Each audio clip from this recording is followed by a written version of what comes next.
100 व्यक्तियों में से जो किसी वाद विवाद से प्रभावित होता है, उनमें से सिर्फ 9 व्यक्ति, केवल 9% व्यक्ति ही न्यायालय में जाते हैं।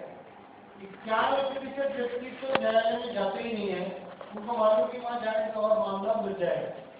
तो जो 9% व्यक्तियों के जाने के बाद 3.5 करोड़ मुकदमे लंबित है, तो कल्पना की जा सकती है कि अगर हम लोग न्यायालय में जाएंगे तो क्या दिशा होगा।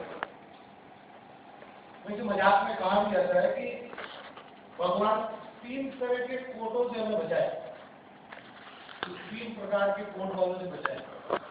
एक सफेद कोर्ट यानी हॉस्पिटल जाने को बचाए, एक माफी कोर्ट पुलिस को बचाए, तीसरा काले कोर्ट वकील या न्यायालय को बचाए।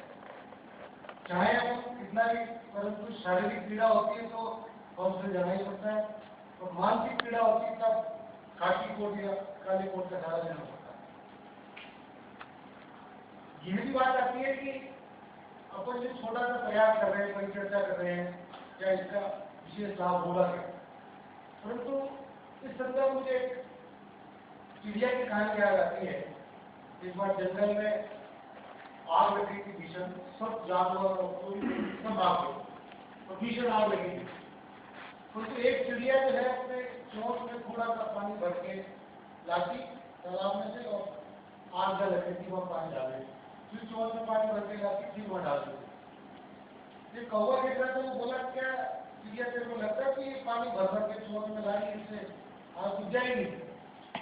तो चिड़िया बोली मुझे मालूम है इससे आग बुझेगी नहीं, परंतु मुझे इस बात की संतुष्टि होगी कि मैंने सार्थक प्रयास किया। तो जो भी अपन कर रहे हैं वो प्रयास है, और निश्चित ही प्रयास का परिणाम जरूर मिलेगा। इसी शब्दों के साथ में मैं अब आमंत्रित कर रहा हूँ श्री राजेंद्र खट्टर साहब को, जो बम्बई से बना है, श्री राजेंद्र खट्टर साहब।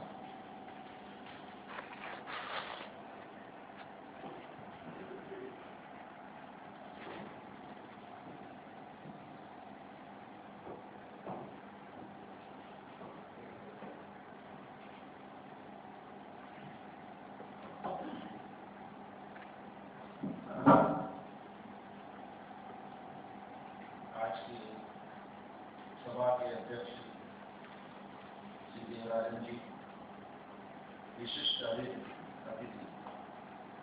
Shri Bansan ji, forum for bar justice के अध्यक्ष श्री भगवानी भाई रैयानी, आज के इस कार्यक्रम के संयोजक आयोजक सर्वे सर्वा श्री गोपाल शर्मा जी, एवं हमारे मित्र और मंच संचालक श्री सुरेश अग्रवाल, और साथ ही न्यायप्रिय जयपुर के सर्वप्रथम व्यक्तिगत रूप से अत्यंत आभारी श्री गोपाल शर्मा जी एवं सुरेश जी का, उन्होंने आज की सभा में हमें आमंत्रित किया और इस जटिल समस्या पर हमारे समय की कमी है, सीधा विषय पे आता हूँ। लोग कहते हैं आग लगी है, आग लगी है, ये तो सभी जानते हैं। जब तक इंसान आग में हाथ नहीं डालता है, आग में दर्द क्या होता है वो नहीं जानता। तो इस देश की जनता के वो लोग जब तक इस न्याय तंत्र में जाके परेशान नहीं हुए हैं, उनको मालूम नहीं है कि न्याय तंत्र का दर्द कैसा है। पिछले 15 साल से लगातार हम न्याय तंत्र के साथ जुड़े हैं, और जब कुछ ऐसे उदाहरण हमारे सामने आए कि एक व्यक्ति लगातार गलत करता रहा, उसे बेल मिलता रहा और वो अपना गलत काम चालू रखा, पुलिस अपना काम करती रही, कार्यपालिका अपना काम करती रही, कानून अपना काम करता रहा, किंतु न्याय तंत्र ने हमेशा जब उसको बरी किया वो गलत काम करता। और इस तरह के एक मामले नहीं, अनेक मामले हमारे सामने आए, लेकिन इसके गंभीर परिणाम के बारे में उस वक्त पता चला जब एक हादसा नागपुर में एक अप्पू यादव नाम का अत्याचारी था, जो महिलाओं के साथ लगातार अत्याचार करता था। जब भी अत्याचार किया, लोगों ने शिकायत की, पुलिस ने अरेस्ट किया, वो कोर्ट में गया, छूट गया। एक बार नहीं, 2 बार नहीं, 3 बार नहीं, 4 बार नहीं, 5 बार तक लोग गए, उनको अरेस्ट किया, उनको छोड़ दी गया। 6ठी बार जब हुआ तब महिलाओं ने क्या किया जानते हैं?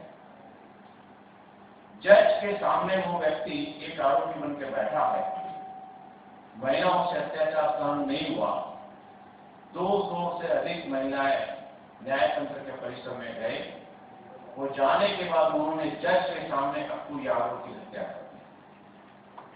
आप मुझे बताइए, नहीं मिले ना, कैसे मिलेगी? इतना ही नहीं, जज के सामने ये काम हुआ, अखबारों में भी छपा। ये किस बात का संकेत देता है? ये इस बात का संकेत देता है कि हमारा देश का न्यायतंत्र हकीकत में विश्वास करने योग्य होगा। इतना ही नहीं, मैं आपको बताऊं, पिछले 15 साल में मैंने 16 पब्लिक इंटरेस्ट लिटिगेशन की, काफी अच्छी जजमेंट मुझे मिली। मैंने एक पॉलिटिशियन के विरुद्ध केस किया, 10 दिन में मेरी पिटीशन को स्वीकार कर लिया गया और 10 दिन में मैंने जो प्रेयर किए थे 100% मुझे मिल गया। शायद आपको आश्चर्य होगा, लेकिन ये पब्लिक इंटरेस्ट लिटिगेशन का 10 दिन के अंदर पिटीशन को डिस्पोज ऑफ करना और पिटीशनर जो मांगा वो देना, ये केस का ऑर्डर मेरे पास है, वो भी बॉम्बे है। इतना ही, मैंने और एक पिटीशन की जिसमें 20 दिन में मुझे ऑर्डर मिला। एक केस मैंने किया और जानते ये सब केस ऐसे लोगों के सामने थे। एक हमारा केस था हीरानंदानी बिल्डर, बहुत बड़ा बिल्डर है मुंबई का, बहुत बड़ी हस्ती है। 2 साल पहले हमने उसके विरुद्ध पवई एरिया में वो बिल्डिंग का काम करता था, हमने केस किया, स्टे मिल गया। 2 साल से उसका कंस्ट्रक्शन रुका हुआ था। इतना ही नहीं, वो फ्लैट भी नहीं बेच पा रहा था। 2 साल के बाद हाईकोर्ट ने भी उसके विरुद्ध फैसला किया, हमने जो मांग की थी उसको स्वीकार किया। पिछले 15 दिन पहले वो सुप्रीम कोर्ट में गया, आप नहीं मानेंगे, सुप्रीम कोर्ट ने भी उसकी याचिका को स्वीकार किया। अब इतना सब कुछ अच्छा फैसला होने के बावजूद भी कभी कभी हम न्यायतंत्र के विरुद्ध जाते हैं। कारण जानते हैं? मुझे एक चीज मैं सबसे सवाल करूंगा, मंच पर बैठे महानुभाव और आप सब, अगर आपको कोई थप्पड़ मारता है यानी कि आपका अनादर करता है, तो आप क्या करोगे? हाथ जोड़ के विनती करोगे कि तुमने मेरी बेइज्जती कर दी, कोई तकलीफ नहीं है, मैं बाद में बदला लूंगा? क्या आप ऐसी बात करोगे? अगर आपको कोई थप्पड़ सबके बीच में मारता है तो मुझे बताइए, क्या आप ऐसा करेंगे? संक्षिप्त में यह है कि अगर आपकी कोई बेइज्जती करता है तो आप इंतजार नहीं करेंगे, आप तुरंत उसका सामना करेंगे। लेकिन हमारे देश के न्यायतंत्र की कमजोरी देखिए। कंटेम्प्ट पिटीशन एक बिल्डर के सामने हमने किया आज से 14 साल पहले, तो उसका क्लास मुझे क्या बोलता मालूम है? राजू भाई, मेरे पास एक नहीं, तुम्हारे जैसे 15 कंटेम्प्ट पिटीशन पड़े हैं, तुम करते रहो, हमें कुछ नहीं होगा। यानी न्यायतंत्र में न्याय के आदेश का पालन नहीं करने वाला व्यक्ति दावे के साथ करता है कि तुम कंटेम्प्ट पिटीशन करो, हमारे तुम्हें कंटेम्प्ट पिटीशन कोई आवश्यकता नहीं, और हकीकत में कुछ नहीं हो रहा है, क्योंकि कंटेम्प्ट पिटीशन को हमारे देश का न्यायतंत्र अर्जेंट मैटर नहीं समझता है।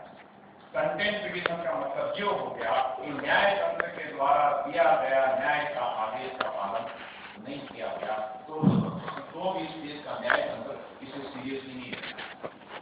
इसके बाद हमने पिछले 7-8 सालों में रिसर्च किया कि कंटेम्प्ट पिटीशन कहाँ फाइल होती है और उसका परिणाम क्या है।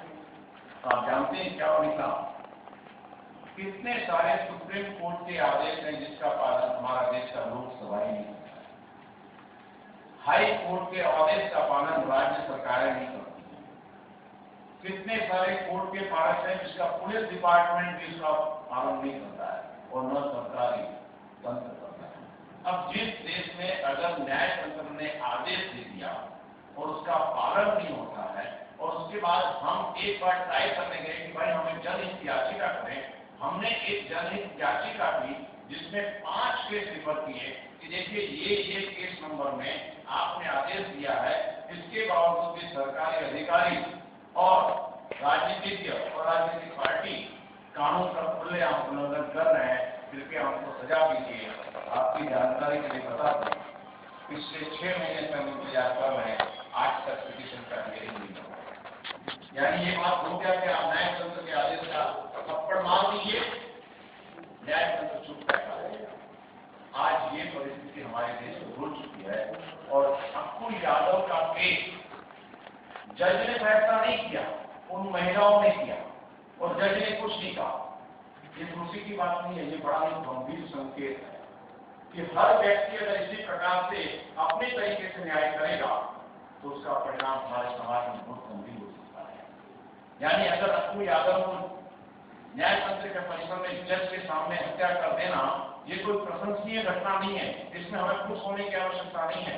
एक ही बात है कि जनता का आक्रोश है, किंतु उनके गंभीर परिणाम क्या हो सकते हैं कि अगर इस तरह न्यायतंत्र पर लोगों का विश्वास उठ गया तो इस देश में एक ही कानून रह जाएगा जिसकी लागू होती है माइटी स्ट्राइक, और ये बहुत ही गंभीर संकेत है। और फिर हमने सोचा कि चलिए आज ये सब चीज भवानी माई के साथ जुड़ा, बहुत सारी चीजें प्राप्त की, ज्ञान मिला, लेकिन हमने सोचा कि ऐसा क्यों होता है।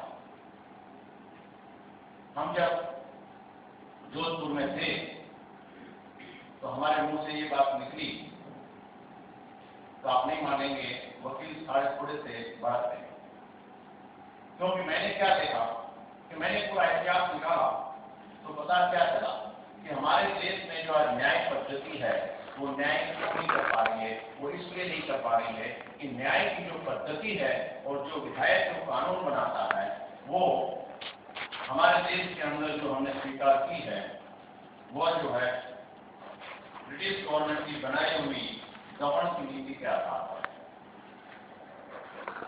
अब दमन की नीति पर बनाया गया कानून और दमन की नीति पर बनाया गया न्यायतंत्र की प्रणाली कितना गंभीर समस्या कर देता है, उसके मैं 2 उदाहरण आपको दूंगा। इसके लिए आप सब और हम सब मिलकर चिंतन करें कि इसमें सुधार कहाँ करना है, कैसे करना है, जिससे कि प्रत्येक नागरिक को समान रूप से न्याय मिले और समय पर न्याय मिले। मुंबई का एक किस्सा बताता हूँ। एक चाय की दुकान सड़क के बीच में बनी हुई।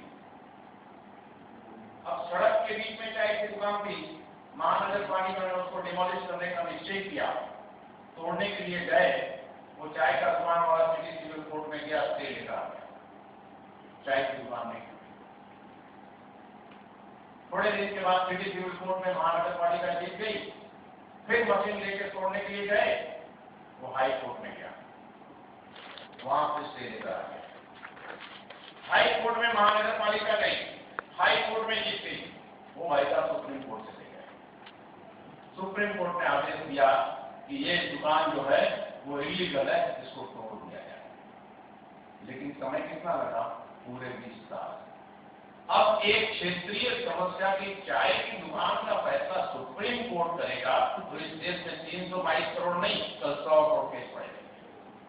हर एक स्तर पर सुप्रीम कोर्ट को किस चीज का फैसला लेना है, देश हित के साथ जुड़ी हुई समस्या को सुप्रीम कोर्ट बड़े तो अच्छा है, लेकिन क्षेत्रीय समस्या का समाधान तो क्षेत्रीय अधिकारियों को अधिकार देना चाहिए। एक फैसला हमने सुना विष के बारे में, जो 20 साल के बाद दिया। पिता ने अपने बेटे को दिया, एक बेटा और एक बेटी थी, बेटी लंदन में रहती थी, उसने केस कर दिया कि इसमें मेरा पूरा अधिकार है। 20 साल के बाद फैसला आया। आप जानिए तो आदमी की हालत क्या होगी कि पैडर रोड में रहने वाला जिसकी कीमत करीब 30 लाख रुपए 20 साल पहले थी, जब फैसला दिया गया तब 8 करोड़ हो गया। उसमें से कहा कोर्ट ने कि आधा दे दो, अब उतना वो कमाता नहीं था, उसको वो घर बेचकर डूब जाना था। अब 20 साल तक एक माँ बाप अपनी संपत्ति अपने बेटे को देता है, और अगर ये हालात हो जाते हैं तो क्या इस देश में न्यायतंत्र को न्याय नहीं? और इतना ही एक आदमी आज करीब 322 करोड़ केस पेंडिंग है। मैंने अक्सर इस तरह की सभाएं होती हैं जहां पर जजेस भी होते हैं, एडवोकेट भी होते हैं, तो मैं सवाल क्या करता हूँ, मैं पूछता तो मुझे ये बताइए कि आप एक प्रिंसिपल में विश्वास करते हैं, delayed justice is denied justice, इसे मानते हैं कि नहीं? जज और एडवोकेट से पूछता हूं। अगर आप मानते हैं तो 322 करोड़ जिस देश में केस पेंडिंग हो उसमें जस्टिस 3 करोड़ 22 लाख, क्या उस देश में न्याय तंत्र सही समय